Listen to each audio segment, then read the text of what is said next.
You found the Live Local Marketing Podcast, where business owners share their knowledge about what's working in the market today. No fluff, just their experiences and stories from people who are making it happen. And if authentic, practical marketing resonates with you, be sure to visit livelocalwarmmarketing.com and learn to grow your business on warm marketing referrals.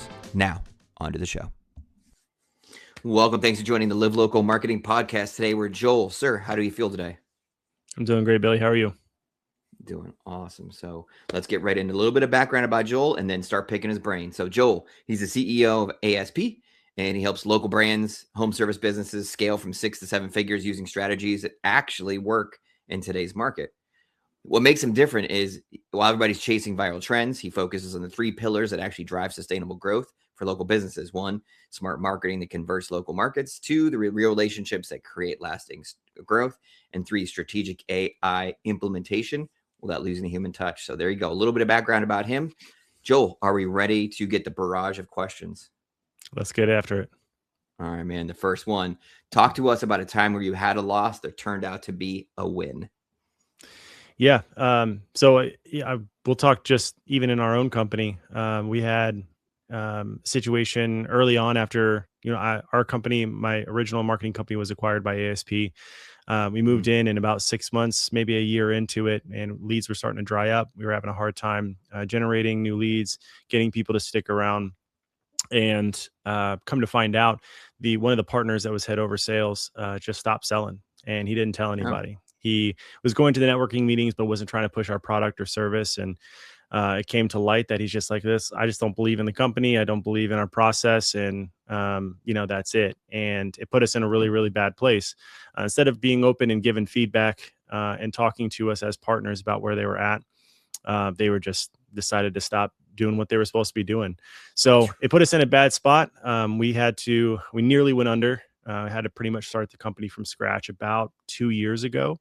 But now our company has grown significantly. We've cut down on the amount of partners we have, and we are actually poised to, we actually 4X'd in the first 18 months. We 4X'd our monthly revenue, and now we should do about another double for year over year for 26. So it's been exciting, and it's been a weird journey kind of going up and down, but we're definitely on the right path.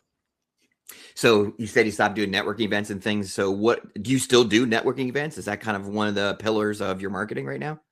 Yeah. So I would say 99% of our business is word of mouth referrals and networking. We actually currently do not run any ads. I think in the history of our company, I think we spent a total of like $400 on advertising. Weird for a marketing company not to spend money on advertising, but that's just kind of where we were at. We were at capacity doing what we were doing with our channel, so we didn't add any more. This is going to be a great conversation. You and I are speaking the same language. I hate cold and I hate paying for leads, man. This is going to be great. Yeah. Talk to us a little bit about how you set goals for you and even for your team, and like how often and what those look like. Yeah, so I've been trained in the EOS system, so Entrepreneur Operating System. For those not familiar with it, you kind of set your 1, 3, and 5 year goals, and then you work them backwards into smaller bite-sized pieces. So your 5 years, where do you need to be in 3 years? Where do you need to be in a year? And if that goal for the year is there, where do you need to be, midway through the year? What do you need to do every month? What do you need to do every week to get to that month goal? Yeah. And working your way backwards that way. So we do a lot of that. I think too, if you ever heard of BHAGs, big, hairy, audacious goals, we like to set those too that are probably unattainable. But if we shoot for it and we get 80% of the way there, it's probably better than if we would have just set the goal at 80% of that BHAG. So that's what we like doing. We like to set big goals and then push ourselves to get to them. And most of the time, with our team, the way that they are and how hungry they are, when we don't hit the BHAG, like it's actually kind of more disappointing than it is feeling like we hit success because we still would have surpassed our goals. But we're just that type of people that are hungry, they're trying to get after it, and that aren't okay with just status quo. Do you set yourself goals and then team goals, or are they just one and the same? As CEO, most of the goals I set are based on the business and the team themselves. A lot of them obviously having to do with revenue and systems and processes. I do have some of my own, for example, the last half of 25 and probably the most of 26 is going to be continuing to learn actually coding and programming. We're doing a lot of that, and how we can create custom AI solutions for our clients and for ourselves internally. So that's been a huge goal of mine. And I'm not a computer guy very much, but so this is a big stretch for me. Do you how often do you revisit those goals before we move on to the next one? How often do we revisit that? Is it like quarterly, weekly, monthly? It's probably on a monthly basis, if not, Okay. on a biweekly basis at this point. Okay, that's excellent. So the next question we move into, really, you've already answered. So I'm going to pivot it a little bit. So the question was about cold leads and warm leads, and you've already said that you don't do any cold leads. So talk to us about some of the warm marketing strategies that seem to be working best for you and your company, and why are they working? Yeah. So early on, and up until actually just last week, we put in our notice for our current BNI chapter, but BNI has been really, really beneficial for Mhm. us. If you find Gotcha. a really, really good chapter that does a lot in referrals, it can be very, very beneficial for you. I mean, even the chapter we were part of, I think it was like $80 a month, and then there was like a annual fee for like $1,800. But I would say 75 to 80% of our business was coming from BNI. I mean, we had, six-figure contracts come out of BNI and other BNI Damn. members Wow. and referrals. So that proved to be really helpful. I think there is a cap though, depending, like you get to a certain point as you grow, at least for us anyway, where the businesses inside of BNI, the way that our business is scaled for marketing, the members of BNI were too small of companies. There's a lot of owner Okay. operators. So as we moved past and we're starting to work with, small businesses and medium-sized businesses where they're, a lot larger companies and there's more people on staff. That's where we're starting to move into the chamber a lot more. Local Okay. chambers have been really big. I have partners down in Austin, partners in Columbus, and then I'm just outside of Detroit. So we have chambers all across the country that we're a part of, that we're going to networking events regularly. And usually from there, you start seeing larger companies and the contracts start to get bigger. So what is it? Obviously, you're not just showing up and shaking hands. That's not how this works. What are some of the things you do to actually maintain those relationships? Yeah, I mean, a big part of it is obviously going into a room and just you're getting out of your comfort zone and walking up to people Yeah. and just say, hey, like, Yep. tell me about yourself, tell me about your business. But I personally hate that. I hate cold conversations. I like warm Yeah. introductions. Yeah. When we would do networking events, we usually had a sales guy that loved cold introductions. Go up, they'd warm them up, and they'd pull me into the conversation. Then I can usually close really easily. But the maintaining of those relationships is something that we're really focused on. We're constantly educating. So whether we're in Okay. contract with you or not, the people that we're surrounded by, we're constantly giving free advice, free consultations, and everything because we want people's businesses to win, and we want to be seen as the people that help them win. And once you get to that, the contracts come easy. All right. So I have another follow up. Then is it like via email, or are you throwing stuff on social?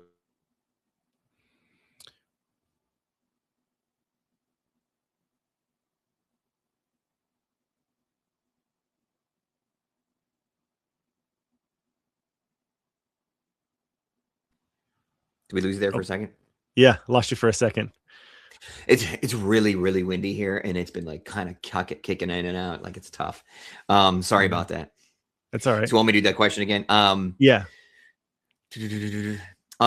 So before we move on to the next one, what kind of things are you educating people through, like a video, email list, or are you doing workshops? Are you doing just social media? Like what ways are effectively keeping people educated on on your business? Yeah, absolutely. So it's kind of all of the above. So we have done some webinars in the past with some partners of ours that proved to be pretty successful. Gotcha. We do a lot of social media content. We do both graphics and videos. We kind of switch them out a couple posts a week just to kind of keep tabs on things that Gotcha. information that we're really harping on or pushing out, Google updates, things like that that help our customers and potential customers. And then there's a lot of relationship building in person to where our partners we're meeting with people regularly, a sales team or whatever. It's going out, setting up coffees, 1-to-1s, 2-to-1s, whatever we need to when we can be in person with people. So let me pivot again. So let's talk about any strategy. Let's say a client comes to you and they're like, "Hey, all of our businesses from this, it's struggling a little bit." What strategies do you talk people out of? Like, "Hey, you should not be doing this. This is not what works. you shouldn't be doing this? What kind of things would you talk people out of? Yeah. Best case example, we work a lot with home service businesses. That's kind of like our main niche, that and law firms. Uh, a lot of local home service businesses, they're on Thumbtack, Yelp, Angie, things like Yeah. that. And they're horrible platforms. They're low quality leads. It's a Yeah. race to the bottom. I mean, if you're an owner operator and you've got some capital and some cash to spend and you want to go that way, you could try it if you want to, but I would tell you, you're wasting your money. I think a lot of people don't realize how the platforms work, where a lead comes in and then gets dispersed to a pool of people that could service that lead, and then whoever has the cheapest price is usually the one that gets picked. But you need higher quality leads, and you need to be able to find people that have, whether higher income levels or whatever it is, to be able Yeah. to afford someone that's just not a race to the bottom. So I usually push people to like local service ads if they qualify for it. It's still a pay per lead system, but you're not taking a lead from a pool of people. Obviously, you're still competing. You still have competitors, but it's not a race to the bottom at that point. Not as strongly anyway. And then, start working on your foundational pieces. A lot of guys are skipping the website, an optimized website that's good for Yeah. mobile. They're skipping the Google business profile and making sure that that's built out properly and that you're showing up. They're skipping the reviews on the Google business profile. And I don't think home service business people realize how important that is, how critical that is to maintaining like a multi-marketing or multi-channel marketing system. You also do a lot of video content. Like, how do you incorporate the video content most effectively? Yeah. So a lot of people, we have a lot of clients that are just like, well, I don't want to go dancing on TikTok for views. No, I totally get it. I don't want to do that either. No. And God knows you don't want to see me on there with my shirt off. Right. So like it's Yeah. one of those things where we encourage our clients when they create content that it's educational based. And this actually, we've been doing this for years. Educate, and don't sell, don't do promotionals or whatever on your site. Like just educate your potential clients or your potential customers. And when they have the need, they'll remember you. They'll have the brand recall, the brand recognition, and they'll go back to those videos. They'll save them. They'll share them with their friends and family that are in the area. And that in itself has actually been a huge boost for the AEO, which is the answer engine optimization. So showing up in AI and having your business be referred to in AI search conversations, educational content helps you do that. That's amazing. All right. So you said the magic word brand. Let's move into brand. So when you sit down with them and you have that conversation, you're trying to create content, you're trying to create videos. How do you decide what the feel of those videos and what the feel of that content should be to align with their brand?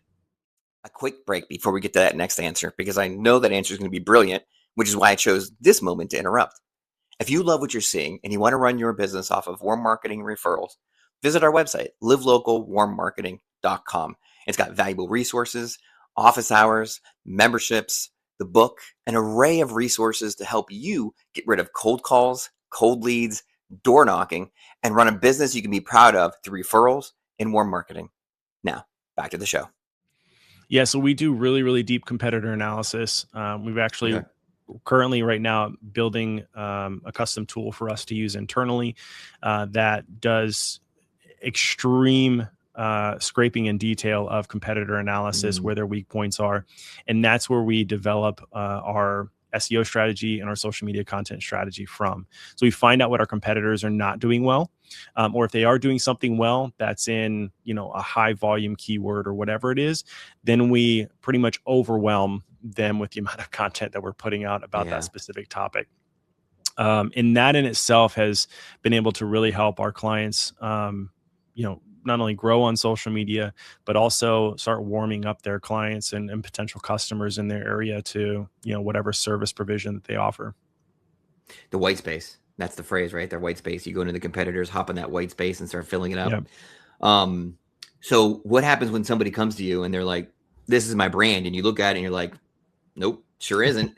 How do you get that conversation going? How do you support your ideas, and how do you make that pitch?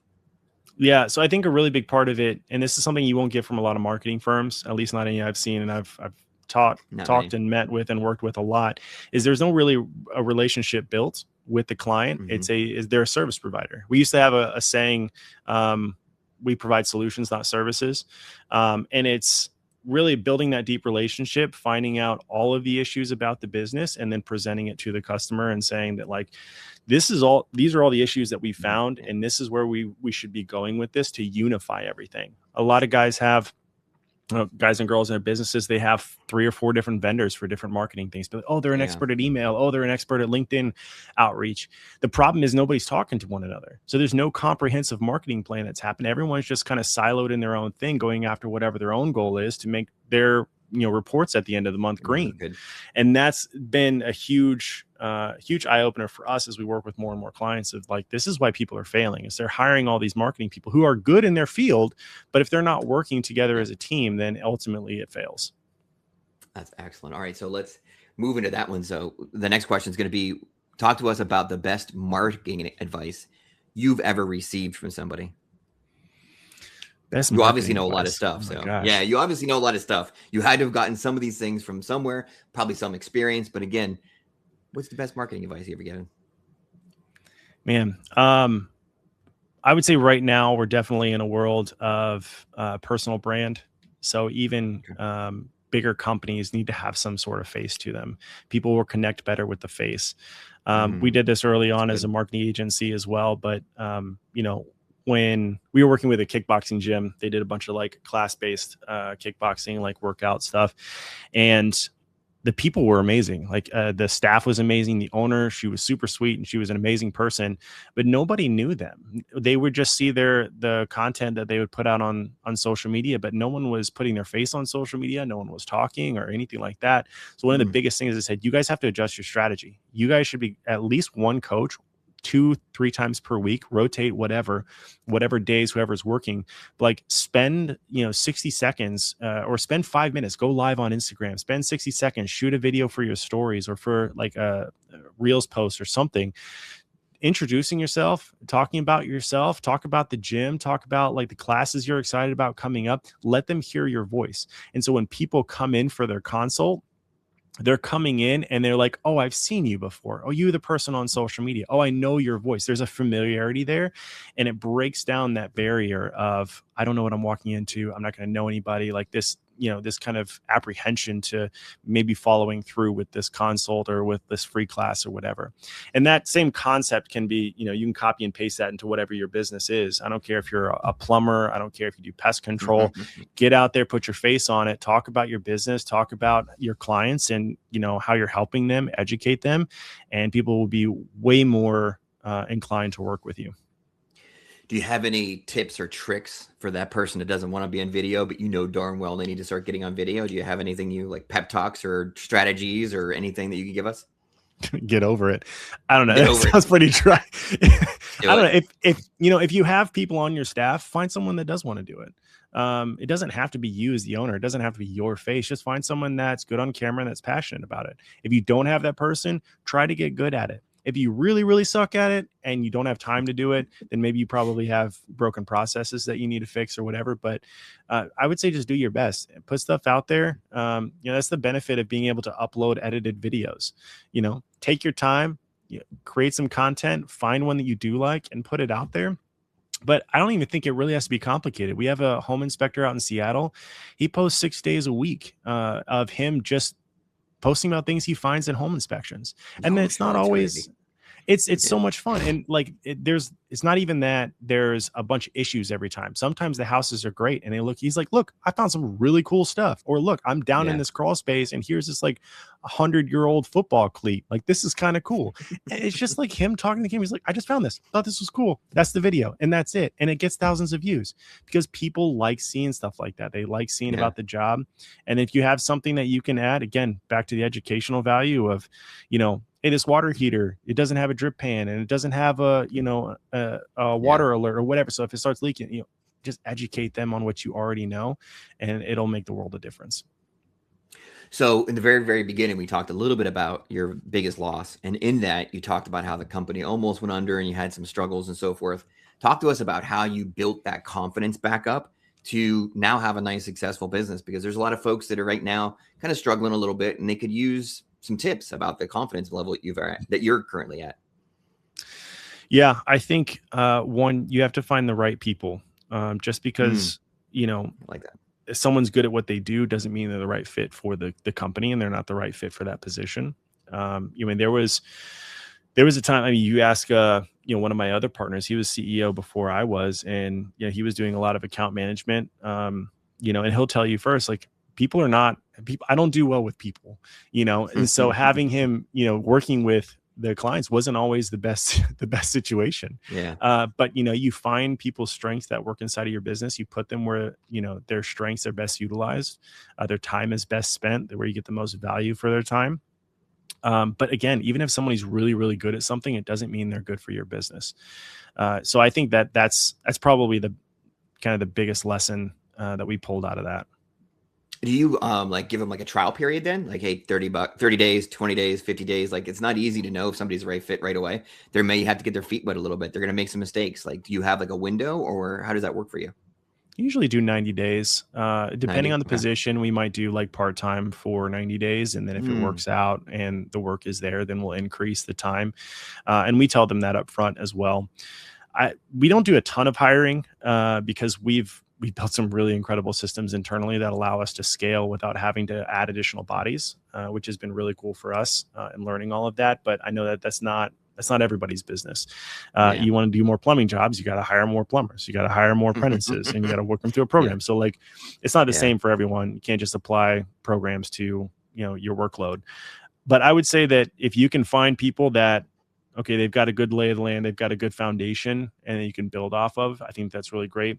And another example, like our partners have addiction recovery facility, an IOP down in Oh, cool. Austin, and when they're hiring people, I mean, it's they look for people that are just out of college, and it's like, okay, they don't Oh, have bad habits, so it's yeah. get people in, and you're not trying to mold this company around them. They're trying to assimilate to you with their own preconceived notions. This is how we work.